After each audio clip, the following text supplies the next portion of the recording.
I lived around the corner from CBGB's all my life. And I've been going to CBGB's all my life. And I seen how the dress code, let's say, changed a little bit from the glam to the dirty, like, the rocker, mingled. And then when punk exploded, I just jumped. I was in all the way, man. Oh, I love being a punk rocker. So I had a job. By the Holland Tunnel, when you first go, there's that truck dock. Yeah. I used to run that dock. Somebody got me a job over there. You understand? So I ran the dock. I didn't even have to go show up, but I go anyway because my mother would kill me if I didn't show up. If she finds out. So I go there. Now I was a punk rock. I'd be out all fucking night.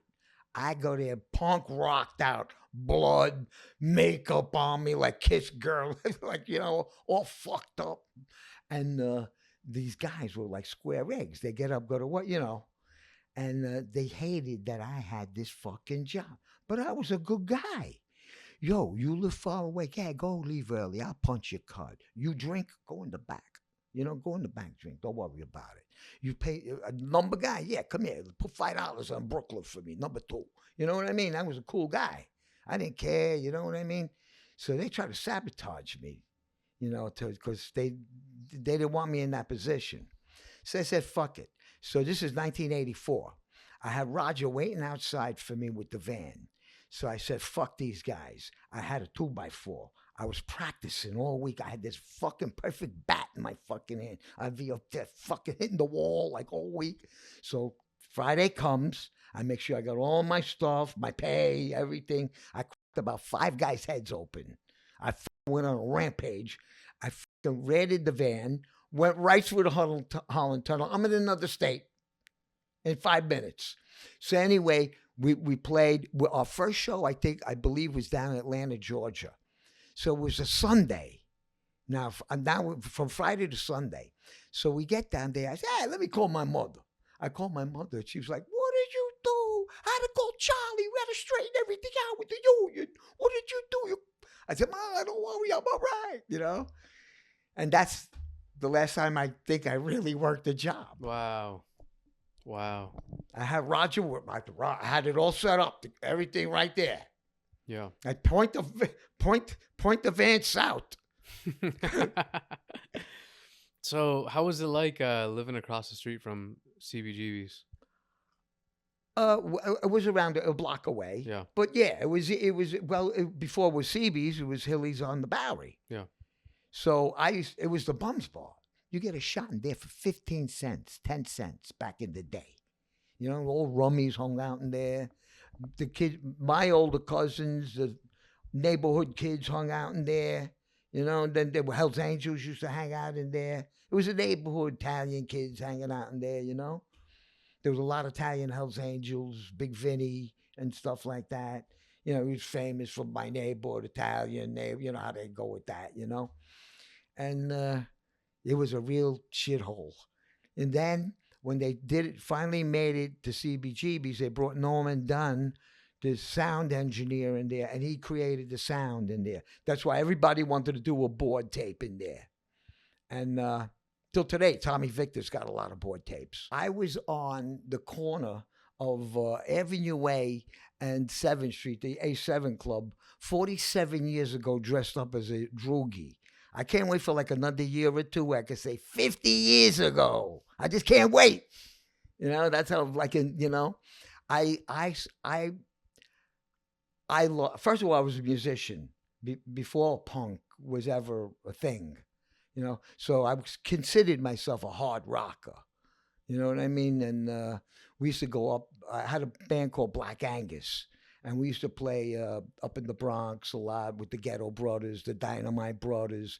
They'll go to Brooklyn, play with the Savage Skulls. We used to play all these parties, play rock songs, And all these, like, gangs would be in church, underneath church venues, like run by churches, and police athletic leagues. But somehow these kids got, permission to do it, It was cool. And I made a lot of friends like that. And it was so cool going up to the Bronx and playing and watching various crews come together, bringing the peace. I always brought the peace, man. Even when I was in England back in the day, I was friends with all the like hooligans because they all liked me, and I loved them.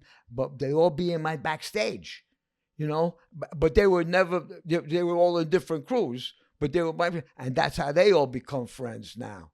So it was like, let's squash that. We don't need that, man. So that's the thing. It's over a soccer team or something. Or, like, are you kidding me? Get out of here. I always tell them, in America, the winner buys the beers for the loser, so try to pick a losing team, so you get free drinks. I try to tell them stories like that, just to make it go along and make it fun, Yeah.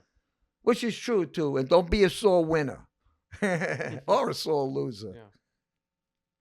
But so yeah, that was before punk though.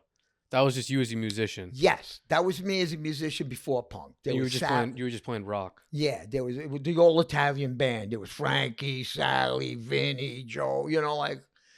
And there was Sally. I just passed his house here on the way here. Sally Donuts was his name. He was a big fat kid. So his mother says, don't call him Sally Donuts. I'm sorry. Okay. So we started. What's donuts spelled backwards? I'm terrible at this type of shit. Stonad. Okay. In Italian, that means stupid. So we call him Sally Stonad. She said, never mind, call him Sally Donuts. I'd rather have that. Yeah. That one stuck. So he was a real fat guy, And when he passed away, they had to take him out of the fucking window. I get a phone call from my friend Freddy. He says, yo, Vinnie, Sally passed away. You're kidding me? Yeah, come down right away. I'm on the corner. I'll be waiting for you. I go to the fucking corner down my house.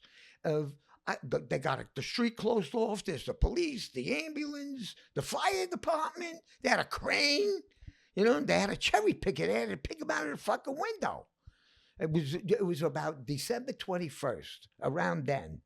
And they had him in this basket. So every time the cherry picker moved, the basket would swing. And we were looking like, what the fuck? And my friend Rob says, hey, Vinnie, look, Sal, he's still rocking, crying, laughing, hugging, crying. We could stop laughing. And like, yo, go, Sal. And the basket was swaying in the wind. He's rocking. We were loving him, man, Yeah. What a way to say goodbye to a friend,